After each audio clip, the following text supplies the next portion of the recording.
Hi, everybody. Reese Davis with you, bringing you the EA Sports NCAA Football 14 pregame show presented by Nissan. Innovation that excites. The Cornhuskers have shown few signs of weakness lately. They are exuding confidence in everything they do. String together a few W's, that's exactly what happens. We'll see if they can keep it up.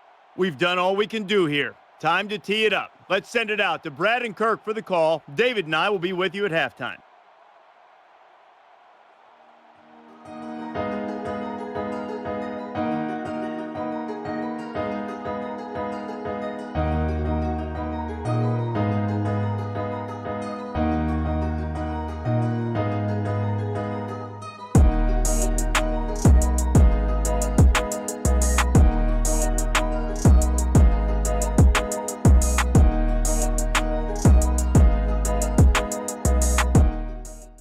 East Lansing, Michigan, and Spartan Stadium, the battleground for this college football encounter.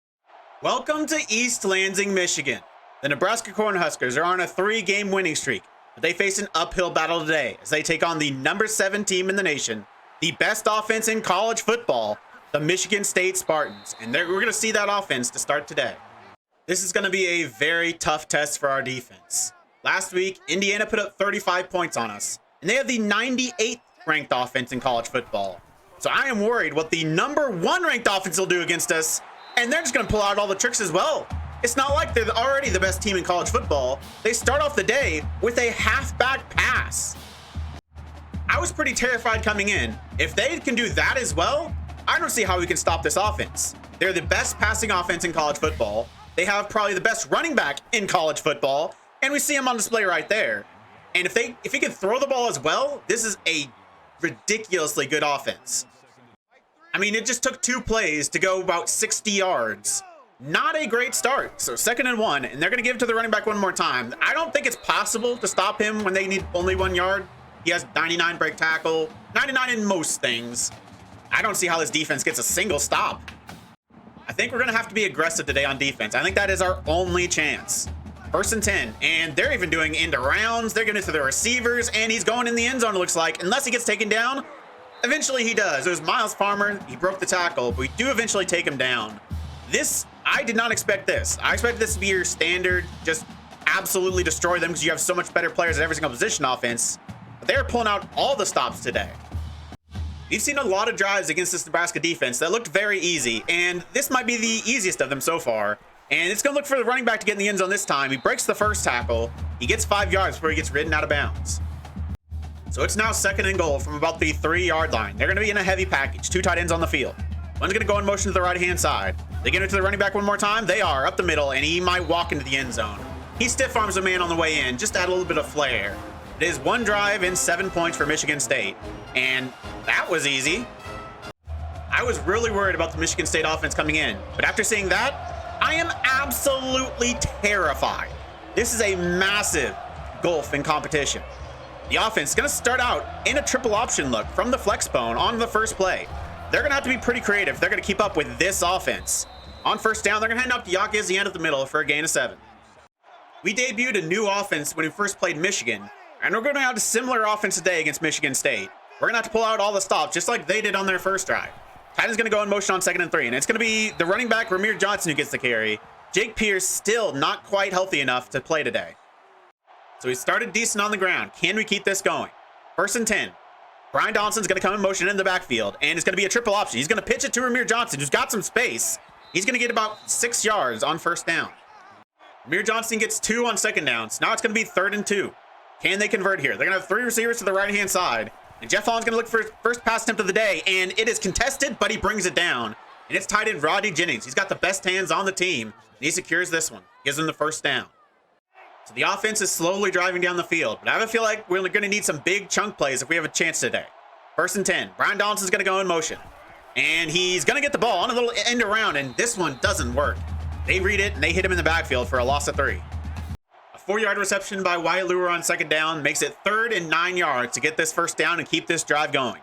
And they're going to go with a 5-wide look. Jeff Holland, the only one in the backfield. 4 down linemen for Michigan State. And it's going to be a throw for Jeff Holland. He's going to have time to look for his man, but he is short of the sticks. It is back-to-back 4-yard receptions for Wyatt Lure, but that's not going to be enough. They had a solid start to the drive. It looks like they're going to have to punt. I really considered going for it there, but it's still really early on in the game. We were on our side of the 50s, so I decided to be a little bit cautious. But Michigan State, after driving down the field with ease on the first drive, have the ball back one more time. In a heavy package, but they're actually going to look for a delayed handoff out of it. And once again, the running back breaks the first tackle. He's not gone down on first contact so far today. If they do drive down the field one more time really easily, I might just go for every fourth down because we're going to need as many points as we can put up. I don't know if we're going to stop this offense. A check down to the running back converts the first down. So it's another 1st and 10 for Michigan State. They're going to be under center in this one with a 3-wide look. Tight end's going to motion to create a 4-wide look, and then he motions right back in. Running back is deep in the backfield, looking like he's ready to get this one, but it's going to be a throw. He's going to drop back. It's going to be a 5-man rush, and it's going to get there. Not quite in time. They forced the incompletion.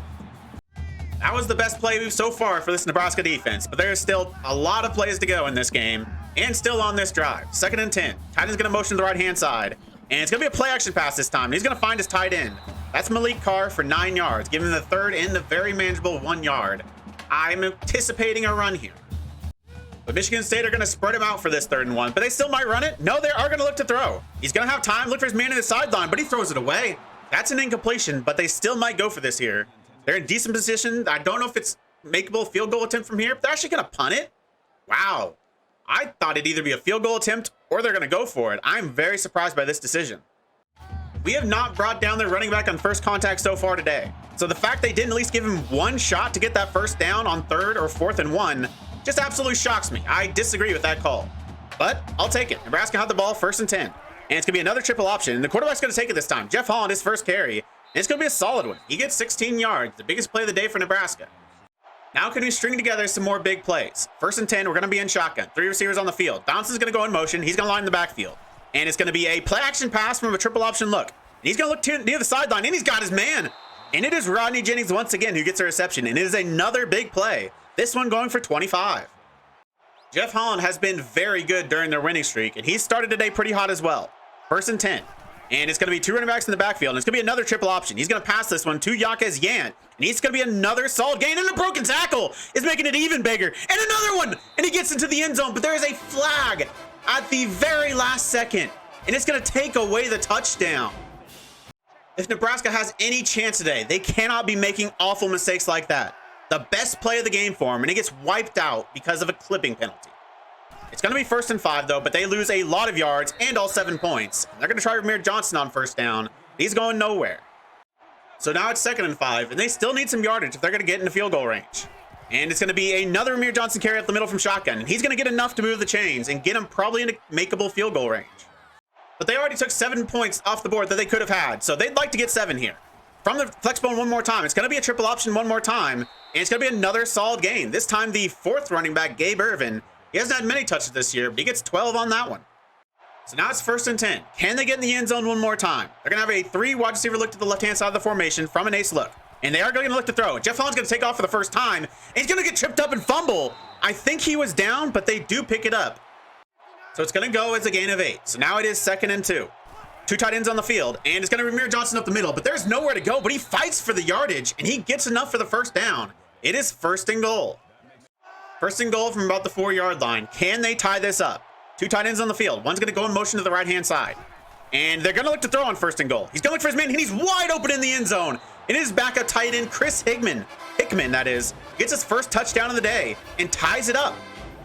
We've seen a bunch of different looks from the offense on their first 2 drives, and Jeff Holland's doing a pretty good job of running the offense. So this might be what the offense is going to look like going forward. 1st and 10 for the Michigan State offense.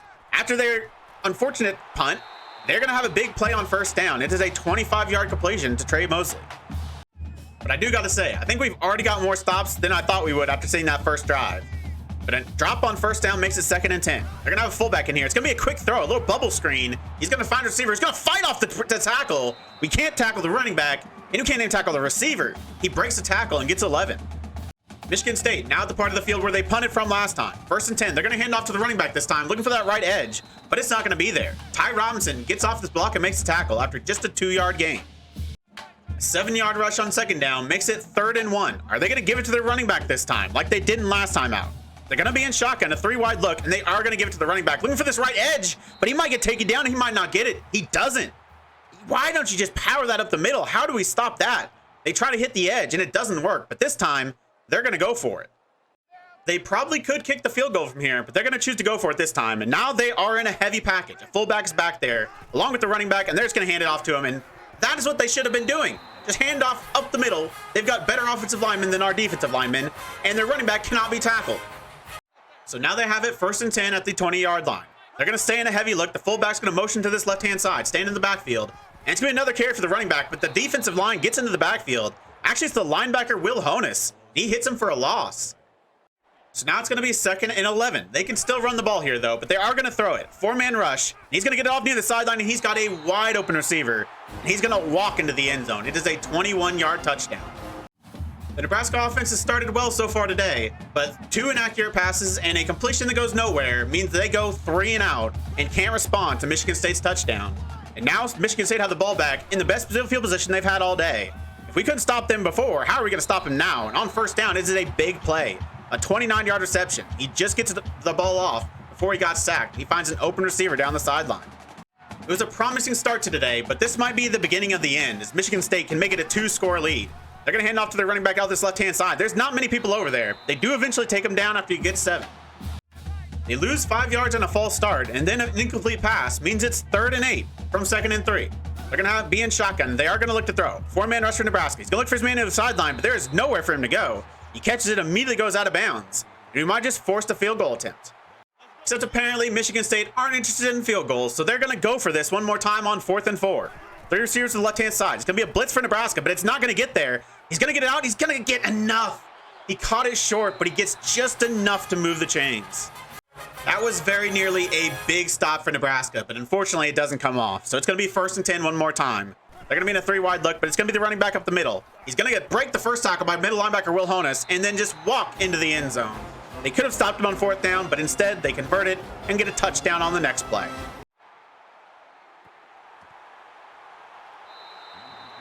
Of freaking course, anything that can go wrong will apparently. Yankees drops it, and we get to start this drive at the 3-yard line. This game started so well, but it has all come crumbling down since. So now it's 1st and 10 from our own 3-yard line. Wide receiver Brian Donaldson is going to go in motion. But it's going to be a handoff to Amir Johnson up the middle. Try to get a little bit of space, and he gets 3. And he gets injured. This has been just an absolute great start to this drive. So now it's 2nd and 7, and Yankees comes into the backfield.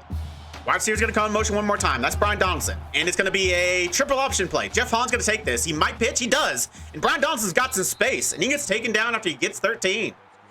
So they get out from the shadow of their own end zone. There is still a lot of field to go. 80 yards to be specific.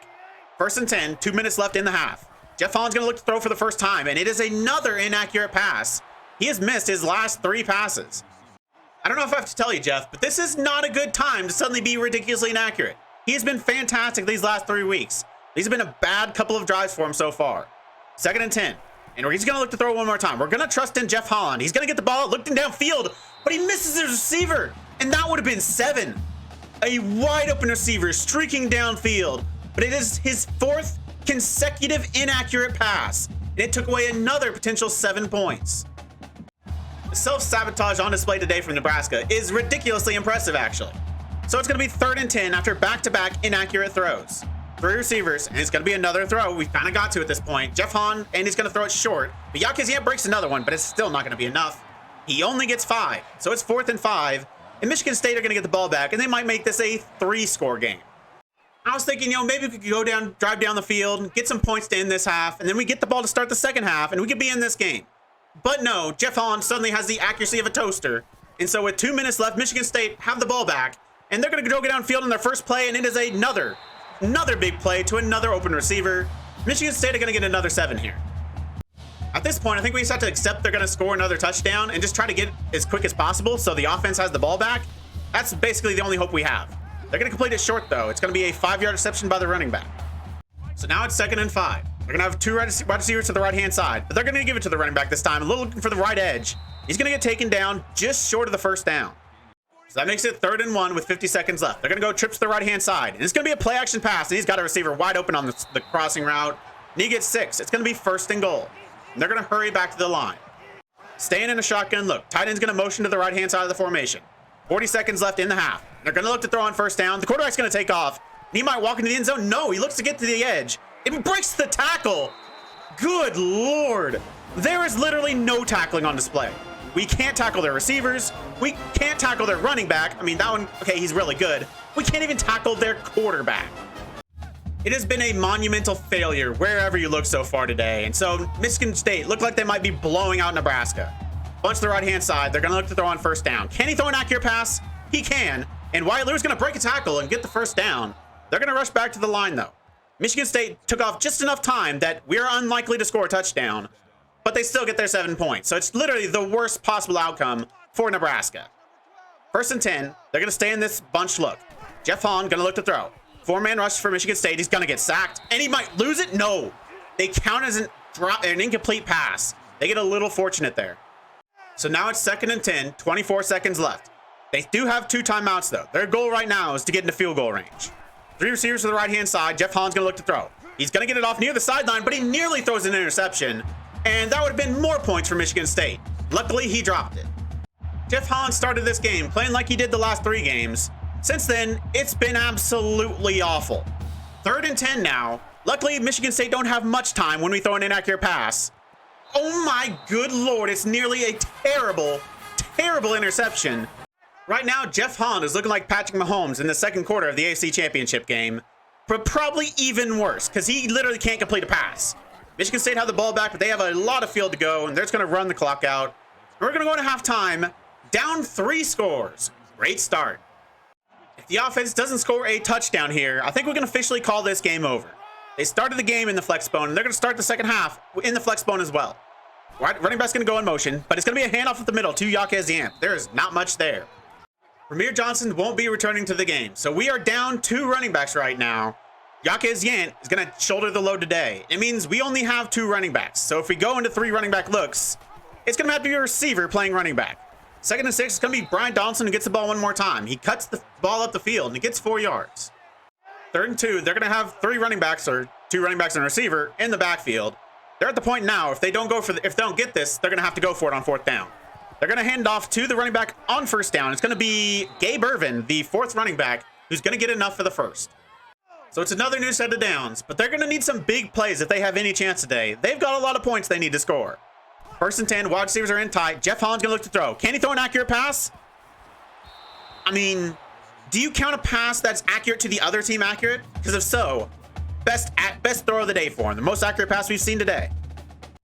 2nd and 10. Can he throw an accurate pass to his own team? No, he's going to get sacked. I think there needs to be a study made. How is Jeff Hahn suddenly the worst quarterback to have ever existed? He literally can do nothing. 3rd and 14. We need to get some yards here so we can go for it on 4th down. Can he do it? 3 wide look. Jeff Hahn might get sacked again. No, he gets it off. But it still goes to a Michigan State player. Literally, I don't think one of our players has touched the ball outside of a run play in 2 quarters. And so we're forced to punt. I would have liked to go for it, but I think we've learned that Jeff Hahn is physically incapable of completing a pass. So I don't see how we get 14 yards. So Michigan State have it right back, and it might be a 4-score game. And if we can't tackle their running back, it's going to be. This is team-wide incompetence on a level that I have never seen before. Everyone, literally everyone, has been absolutely awful. 2nd and 5, and this looks like it's going to be the most embarrassing loss in Nebraska history. And I'm not just talking about this series, I'm talking about all time. So it's 1st and 10. They're in a heavy package, and they're going to look to throw. It's going to be a blitz by Nebraska, but it is nowhere close. It is a wide open receiver, and he gets 31. We might not have 31 yards of offense since like the start of the 2nd quarter. So now it's 1st and 10. I'm just going to let you know, if they score a touchdown here, I should say when they score a touchdown here, we're basically just fast forwarding to the end of this game. 2nd and 4, they're going to be in a heavy package, 2 receivers to the left-hand side, and it's going to be a play action pass and a touchdown. Yep, of course it is. That, I think we can officially call that game over. I don't think we're getting another 3 points, not to mention 30. Jeff Hahn has completed a pass. I repeat, Jeff Hahn has completed a pass. It is actually a miracle. I think we need to contact the Pope. We actually completed a couple of those passing things. We drove down the field, but 2 consecutive sacks, and it's 4th and 20. yeah, I bet this is going to go well. 5 wide look. It's going to be a 5-man rush. He's going to get it off, and it actually went well. Alontae Brown gets a touchdown. Did not expect that. 3rd and 9 for Michigan State. We might be able to force a punt. Unlikely still, but no, he's going to get sacked. Not quite. He's going to get it off.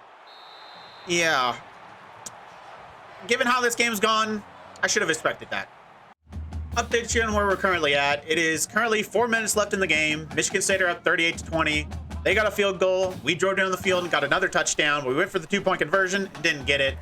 So Michigan State get the ball back and they get another touchdown. Yeah, I think that is officially game over.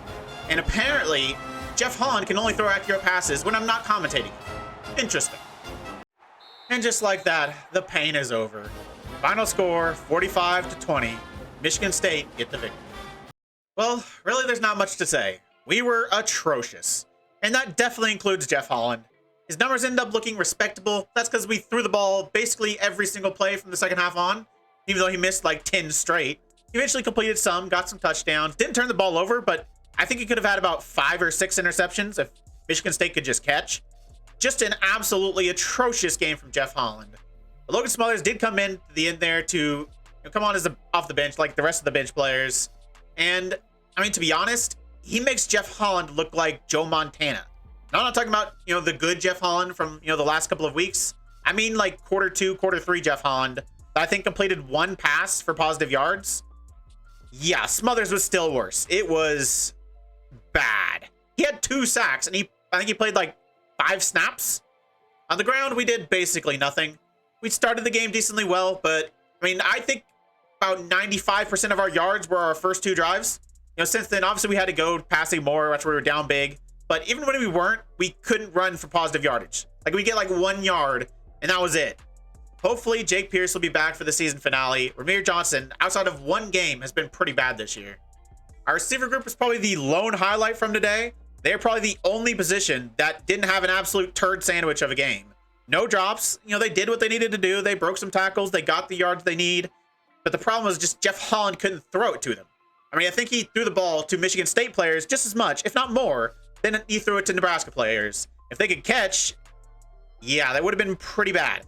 But, I mean, Lure had a solid game, had some good conversions. Rodney Jennings, also another good game from him. No one else really significance, but a lot of other players got involved, including guys like Alontae Brown, who got his first catch, maybe. He might have had a catch, but I definitely think that's his first touchdown. Xavier Betts getting another touchdown as well. Defensively, I mean, based on what I kind of expected going into this game, and definitely what I expected after seeing that first drive from Michigan State, I think they were a little bit better than I expected. I mean, Michigan State did score 45 points, and I think we forced 2 punts, or 1 punt. I think we forced 1 punt and a field goal. They got every single 4th down. Yeah, they were bad. This game looked like an absolute mismatch from the first whistle, but 3rd down conversions what really killed us. 4 of 13. Michigan State weren't good either, but they were 3 of 7. I mean, the fact they only had 7 3rd downs is kind of insane. They went for 2 4th downs and converted both of them. We did convert all 3 of our 4th down attempts, but 4 of 13, 30% on 3rd down. Not many teams, if any, are ever going to win when you have that low of a 3rd down conversion percentage. Would I call that performance from us awful, embarrassing, pathetic, sad? I think all of the above. Nobody showed up today. It was an absolute failure across the board. Now, obviously, Michigan State are very, very good, and we are, just right around average, and we're a pretty young team. But still, I feel like a lot of that wasn't Michigan State being the much, much better team, which they are, but it's more about our players just being absolutely awful. I think their running back broke the first contact literally every single time, even though I had conservative tackling on. If I didn't have that, I don't think we would have ever tackled him once. That is just absolutely embarrassing. There were multiple times where we could have gotten stops if we could tackle, and yet we couldn't. And it really didn't always have to be the running back. We couldn't tackle the receivers. We couldn't tackle the quarterback. Now, offensively, it was right up there with that Michigan game. They had a couple there at the very end after the game was already over. They had a couple drives in garbage time, but I mean, it was basically exactly like the Michigan game. They started out decently, looked decently well, got some points, and then just absolute garbage can the rest of the way. I was feeling so good about our offense after that 3-game winning streak, and then that. Now, obviously, I did change around the playbook. I don't think you can really blame that though. Like, I feel like it would have been even worse if we went with our standard playbook, because it wasn't like receivers weren't getting open. We weren't giving players good opportunities to do something. It's just they failed at every opportunity. Jeff Holland, for about 2 straight quarters, couldn't throw an accurate pass. You could have had the love child of Andy Reid and Sean McVay out there calling plays on offense, and I still don't think it would have mattered. But we just need to have short memories and put that embarrassing performance behind us. We've got 2 games left this season, the final game of the regular season against Iowa, and then we should have a decent bowl game. Iowa, they are 3-7, but they did just play Michigan, and I don't think it's updated yet on here, but I saw on the ticker, they did beat them. Michigan were 9-1, number 4 in the nation. I knew Iowa were a lot better than that record, but they beat the number 4 team in the nation. I do not feel good. So are we going to bounce back, or are we going to end this season with a whimper? We're going to find out in the next episode of Nebraska are really, really bad at football. If you made it this far, why don't you like the video, subscribe, and click the bell. The links to all my socials and my Twitch are in the description. I really appreciate all your support. Thank you all for joining me, and I'll see you next time.